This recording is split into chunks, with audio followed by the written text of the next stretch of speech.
بسم الله الرحمن الرحيم. الحمد لله رب العالمين، والصلاة والسلام على أشرف الأنبياء وإمام المرسلين محمد بن عبد الله وعلى آله وصحبه وسلم. أما بعد.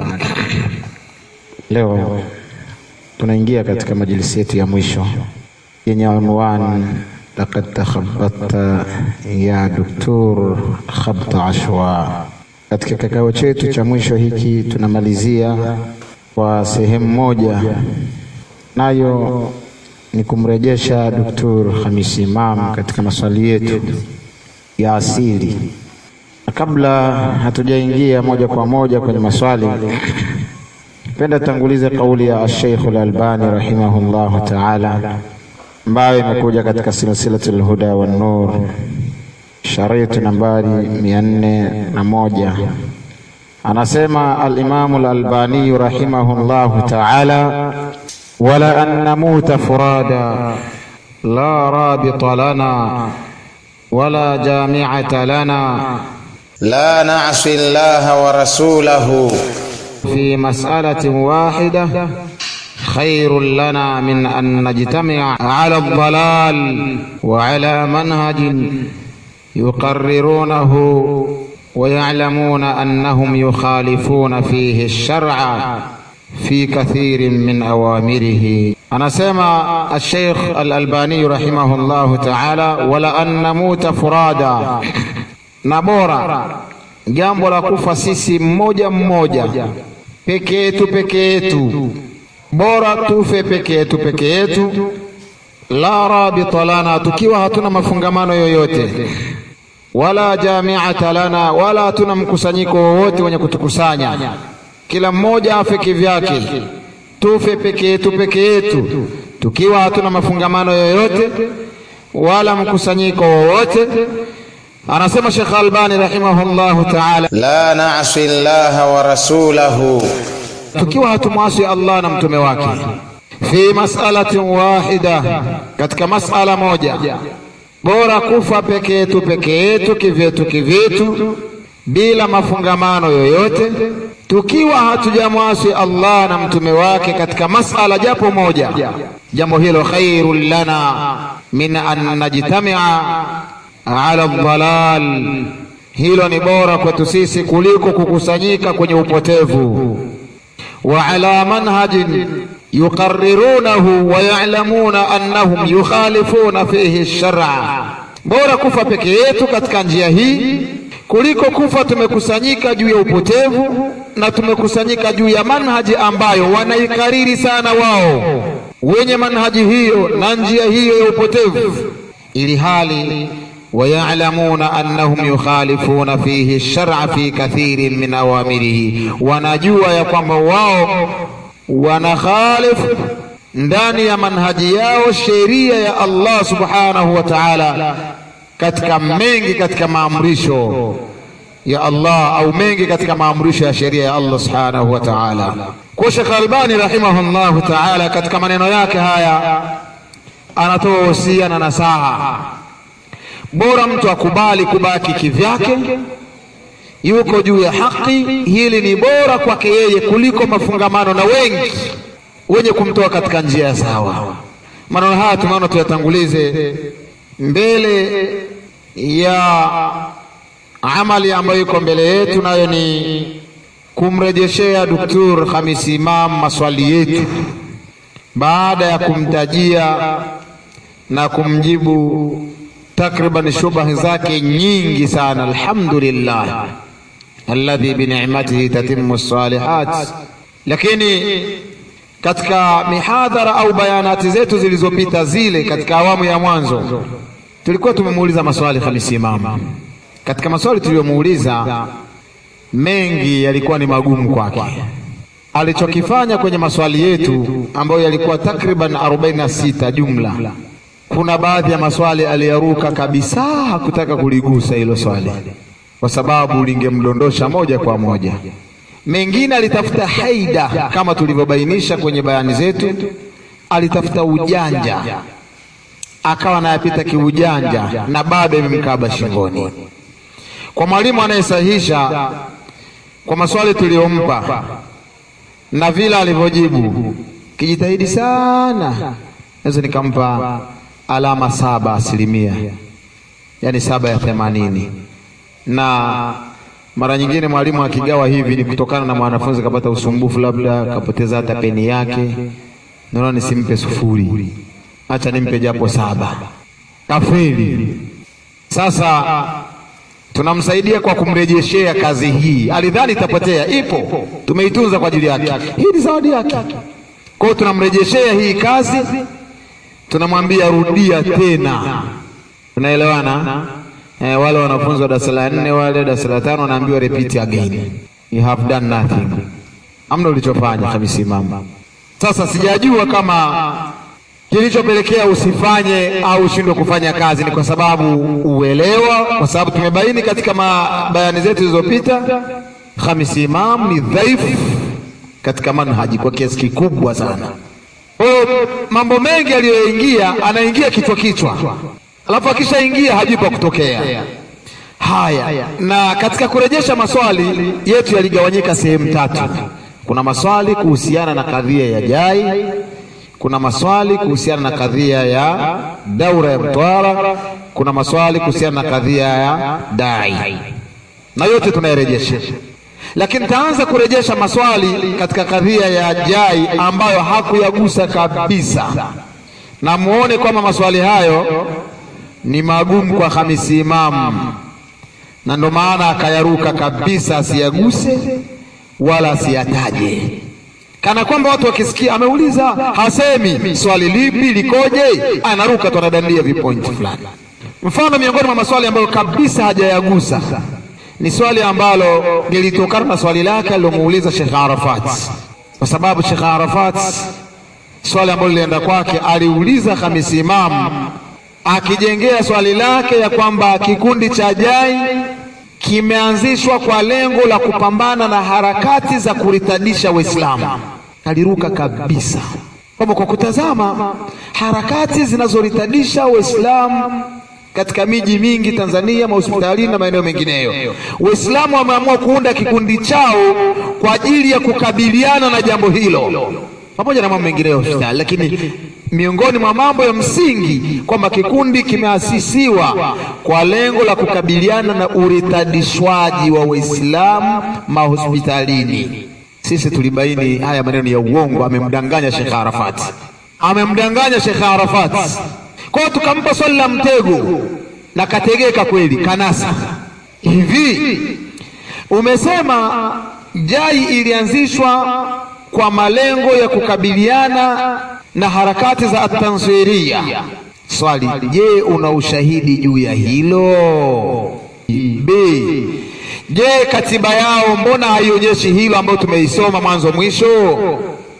C, je, unaweza ukaleta takwimu ya watu ambao wamesharitadishwa hospitalini na baada ya kuingia JAI imewakomboa takwimu ya idadi fulani? Fa in lam yastajibu laka fa'lamu annama yattabi'una ahwa'ahum. Allah anasema wasipokujibu jua wanafuata matamanio ya nafsi zao. Hili swali ni gumu, limemshinda, kaliruka. Sio, unaona mwanafunzi anapewa karatasi ya mtihani, maswali mengine aleta yako vile vile meupe. Mwalimu wetu alikuwa anauliza, kwa hiyo umeacha hili nikujibie mimi si ndio? Sikujibii, na kutaka uwaeleze Waislamu, wa illa utaraja ya kwamba ulimdanganya Sheikh Arafat na umewasemea uongo Waislamu wa Tanzania. Lete takwimu za Waislamu walioritadishwa na wale ambao JAI imewakomboa siritadishwe, na leta ushahidi kwamba ndo lengo la kuanzishwa kwa kikundi hicho kwa ajili ya kupambana na uritadishwaji wa Waislamu hospitalini. Hili swali hajaligusa kabisa. Swali lingine ambalo hajalidandia hata kidogo, na haya maswali ambayo hajagusa ni kutokana na ugumu wake na kule alikojiingiza, ilikuwa ni swali nambari 22. Swali la 22 tulimuuliza hivi, hili swali ndio limaliza, ilikuwa ni swali la 13 la uritadishaji. Swali la 22 ilikuwa nauliza hivi, Waislamu wote wanajua kuwa washirika wakubwa wa JAI Tanzania nzima ni mahizbi masufi, wakiwemo Radio Imani na TV Imani, wakiwemo Mahasin TV, wakiwemo masururi wengi na kadhalika, vikundi vya tamsia, tampro, watu wa mumu na makundi mengineyo. Na haya yote tuliona kwenye makongamano wa washirika wote, wawakilishi kutoka vikundi hivi vyote. Tulimuuliza hivi, Waislamu wote wanajua kwamba washirika wa JAI, katika wadai wakubwa wa JAI ni hawa mahizbi wengi waliotamalaki Tanzania nzima. Swali lilikuwa hivi, mnajinasua vipi ninyi watu wa markazi Umar ibn al-Khattab kwa kuhamasisha kuchangia JAI, hamjashirikiana na makundi haya yote ya kihizbi na ya kisufi na ya kiharakati? Hajaligusa swali hili. Kwa linarudi kushirikiana kwenu na JAI na bado mnahamasisha watu waisaidie JAI. Mnajinasua vipi kwamba hamjashirikiana makundi hayo, ikiwa wadau wakubwa wa kundi hili ni hawa wa The Islamic Foundation, ni hawa wa harakati zote tulizozitaja Tanzania? Waeleze Waislamu. Nilikuwa la 22, nimelifanya la pili kwa sababu ameliruka kabisa. Swali lingine ambalo hajaligusa kabisa katika maelezo yake, katika zile bayani zake 10, alikuwa ametoa maelezo akionyesha kwamba JAI ni kikundi kimesajiliwa kwa ajili ya kufanya kazi. Akataja baadhi ya taasisi za kisalafi kama ilivyokuwa taasisi fulani na taasisi fulani, na sauti yake ipo, kwa lengo la kufanya kazi zake kwa mujibu wa sheria. Tulimuuliza swali kutokana na maelezo yake hayo, kwani wenzetu ninyi, taasisi zenu mlizo nazo zina wanachama kama JAI, wenye idadi maalum kama JAI, zina amiri mkuu wa taifa kama JAI, amiri wa mkoa kama JAI, mpaka maamiri wadogo wadogo? Hajaligusa swali hili na ni mwiba. Tayib, kadhalika swali ambalo ameliruka kabisa, hajaligusa, tulimtaka Khamisi Imam athibitishe na alete ushahidi ni wapi sisi tumeharamisha kwa mutlaq au kwa itlaq, moja kwa moja, jambo la kujitolea damu. Kwenye sauti zake ameeleza kwamba ukiwasikiliza haya, tumeyarudia baadhi ya maelezo kwenye bayani zetu zilizotangulia, mpaka sasa hivi ni bayani takriban 17 kama sijakosea, 17 zimeenea. Kwenye bayani zetu 17 tumemletea baadhi ya sauti zake hizo, akionyesha kwamba sisi tumeharamisha moja kwa moja jambo la kujitolea damu. Achilia mbali jambo la kumpa asiyekuwa salafi damu, jambo la kujitolea moja kwa moja damu, kumpa asiyekuwa salafi damu. Tukamtaka athibitishe na alete ushahidi. Asipouleta ametuzulia na ni juu yake ataraja. Hajaleta na karuka. Haya ni maswali ambayo hajayagusa, kabisa. Baada ya maswali ambayo hajayagusa, kuna maswali ambayo yametokana na vile alivyojieleza au alivyokuwa akijibu. Kabla sijarudia maswali yote kwa ujumla, katika maswali hayo, yeye Khamisi Imam amekuja na barua ya Wizara ya Afya. Ndani ya barua hiyo inaonyesha kwamba JAI ni katika vikundi au ni katika asas za kidini. Sasa swali langu lingine ambalo limeongezeka hapa, je, Khamisi Imam utakoma lini kusema kwamba JAI ni kikundi cha kijamii, badala yake useme JAI ni kikundi cha kidini? Hapo swali lingine ambalo limeongezeka, kwa sababu akidai asili yao, tumebainisha kwenye bayani zetu kwamba asili ya mtu, asili ya Muislamu katika mazingira haya tunayoishi, huwezi ukasema asili ni mtu wa sunna. Sasa je, anakubali kwamba asili ya JAI ni kikundi cha kibid'a? Anatakiwa asarih, awaeleze Waislamu maneno haya. Kadhalika swali lingine ambalo limeongezeka limekuwa swali la 30. Maswali kuhusiana na JAI yamefika maswali 30. alisema Khamisi Imam kwamba watu wanatakiwa wachangie kuisaidia JAI. Watu wajitolee vitu mbalimbali, waendelee kuchangia mpaka itakapopatikana taasisi ya JAI ya kisalafi, na taasisi yenyewe waanzisha Aqid na Shafi. Jicho lake chongo kabisa. Kama nataka taasisi ya kisalafi, kwani masalafi wa Tanzania wako wangapi? Kwa nini Aqid na Shafi ndo waanzishe? Naam. Tayib, almuhim akasema wataendelea kuisaidia na kutaamal na JAI kwa sababu haja na dharura bado zipo. Sasa swali, hiyo michango mnayotoa, ewe Khamisi Imam, kama mnatoa pesa na baadhi ya vitu mnachangia magari, unawaaminisha vipi Waislamu kwamba michango hiyo haiendi kustawisha mahizbi na uhizbi, na haitumiki kuwaalika mashekhe wa kihizbi, na haitumiki kusimamia makongamano na darasa za kihizbi? Naam, haya ni baadhi ya maswali ambayo yameongezeka. Kwa ujumla maswali yetu yamefika 30. Nitayasoma haraka haraka ili Khamisi Imam, najua mwanafunzi mzembe akifanya kazi huwa anapoteza hata baadhi ya madaftari na karatasi alizoandikia. Sasa namsaidia asije akasema karatasi ilipotea, namsaidia kwa sababu ni mwanafunzi mzembe. Narudia kwa haraka maswali yetu. Swali la kwanza, Khamisi Imam, ulisema kuwa walipokuja JAI kwa ajili ya kuwaomba mkubaliane au kwa ajili ya kuwataka mjitolee damu, japokuwa katika sauti hizi za leo alizozitoa hivi karibuni anaonyesha waliwapigia simu. Ni maajabu. Sasa hapo kunazalika maswali mengine. Lipi sahihi, mlipigiwa simu au walikuja, au yote mawili, walipiga simu na wakaja? Wa illa kuna ishara za kwamba fitna inamzeesha Khamisi Imam mpaka anaanza kusahau aliyosema juzi. Kuna ishara ya kwamba hapa fitna inamzeesha, anaelekea pabaya sana.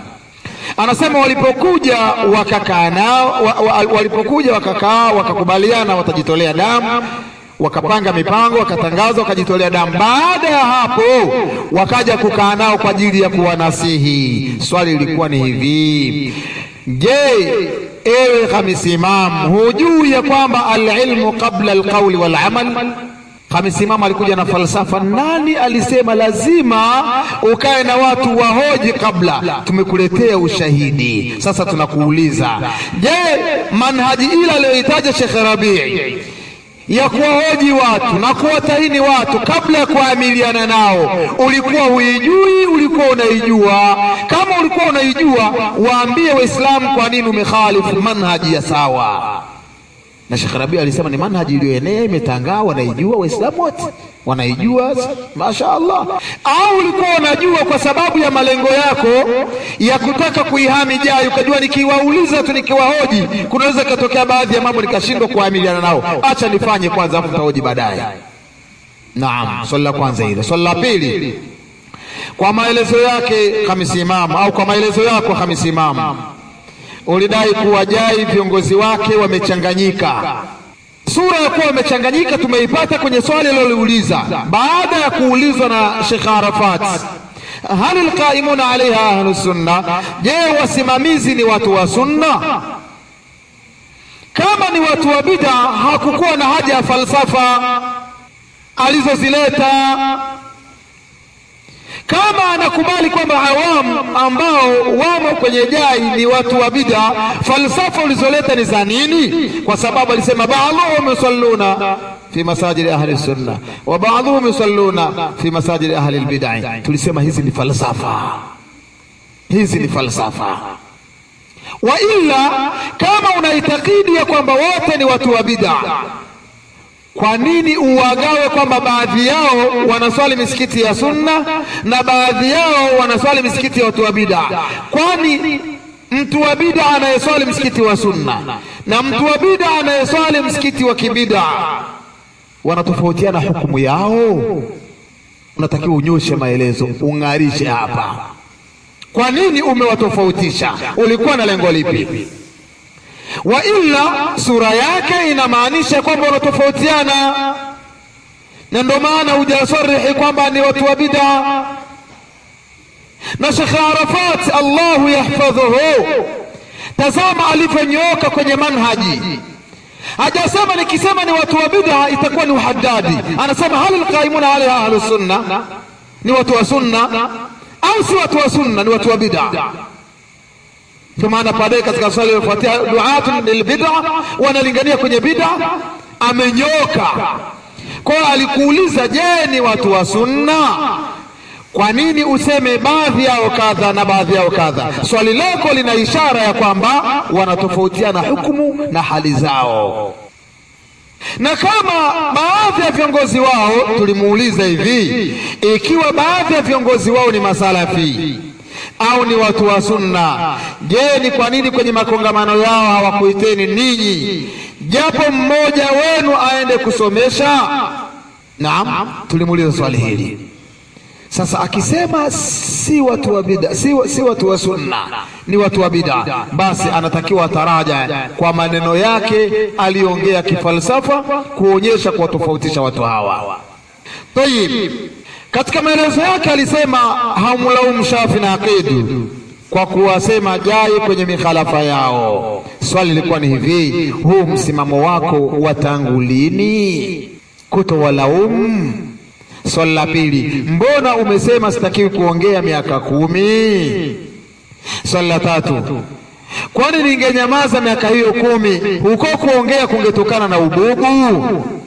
Amekuja na falsafa, amekuja na kanuni yake ya raddu almujmal ala almufassal au hamlu almujmal, kuibeba mujmal kuipeleka kwenye mufassal. Ndio kanuni yake aliyokuja nayo, kwamba nilimaanisha hivi, asiongelee mambo ya fitna inayowahusu Waislamu au inayohusu masalafi. Sasa swali linabaki pale pale, wewe ni nani mpaka uzuie kwamba fulani hatakiwi kuongea? Swali la pili, je, wewe mwenyewe unatakiwa uongee ili hali na wewe ulikuwa na nasibu kubwa kwenye fitna iliyopita? Lakini hapa nilikusudia niongee maneno, nimwambie Khamis Imam kwamba baada ya maneno mengi aliyoongea kwenye bayani zake za mwanzo, alisema na aligusia mambo ya fitna iliyopita kwenye bayani zake 10, akaja akarudia kwenye zile 4 akaigusia. Wakati mimi naongea nikaweka maudhui maalum khas, tahdhiru ad-doktor min iqadh al-fitnati an-naima, kumtahadharisha doktor asinyanyue, asiamshe fitna iliyolala, kumtahadharisha doktor kunako kiamsha fitna iliyolala. Baba anarudi katika sauti zake hizi, amegusia baadhi ya mambo ya fitna kwa malengo yake anayoyajua. Sasa mimi nataka nitoe onyo, nimwambie Khamis Imam, kuanzia sauti yako uliyoisema iliyopita ukome, usirudie kufungua kinywa chako, kunyanyua ulimi wako kuongelea fitna iliyopita, yani ukome kabisa.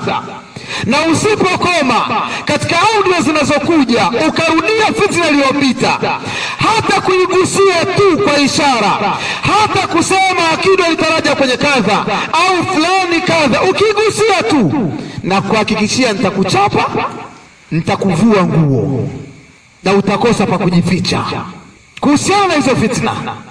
Yani ukirudia tu nitakuchapa kichapa ambacho hutosahau, kwa sababu tuna ushahidi kwamba unayosema ni uongo na una malengo yako kusema huo uongo kuhusiana na fitna iliyopita. Sasa kama umetumwa, basi aliyekutuma mwambie kazi imenishinda, umrudishie posho yake, wa ila itakutokea puani.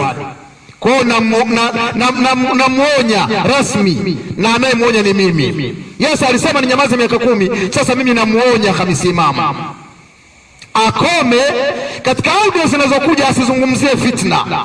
Akizungumzia tena kama alivyozoea, kitakachomkuta watasimulia wale ambao wanakaa nao kina Mujahid na wengine ambao wanazunguka nao. Asallallahu alaihi wasallam.